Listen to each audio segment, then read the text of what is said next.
माजी पंतप्रधान डॉक्टर मनमोहन सिंग यांचं दिल्लीत निधन. वयाच्या 92व्या वर्षी घेतला अखेरचा श्वास. सुधारीकरणाचे प्रणेते काळाच्या पडद्याआड.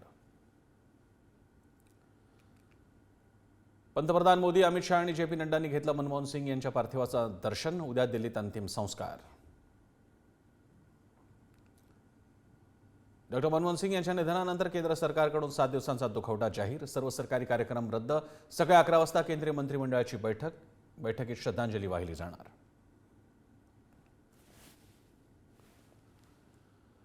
राष्ट्रपती भवन, महाराष्ट्र आणि कर्नाटकातील विधानभवन मंत्रालयातील ध्वज अर्ध्यावर फडकावून डॉक्टर मनमोहन सिंग यांना श्रद्धांजली. दिल्लीसह देशभरातील काँग्रेस मुख्यालयांमध्येही राष्ट्रध्वज अर्ध्यावर. राज्याच्या विकासाच्या कृती आराखड्यासाठी मुख्यमंत्री देवेंद्र फडणवीस आग्रही. प्रत्येक मंत्र्याला 100 दिवसांचं ठोस नियोजन करण्याचे निर्देश. 26 जानेवारीपासून काँग्रेसची राष्ट्रीय संविधान बचाव यात्रा. बेळगावातील काँग्रेस कार्यकारिणीच्या बैठकीत घोषणा. जय बापू जय भीम अभियानही चालू.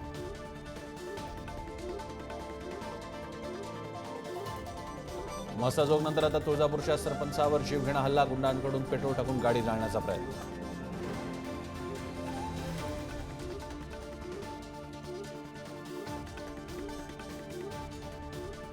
वाल्मी कराडचा निकटवर्तीय कैलास फडला अटक. हवेत गोळीबार केल्याप्रकरणी कारवाई. कुणाची दादागिरी चालू देणार नाही, मुख्यमंत्री फडणवीसांचा इशारा.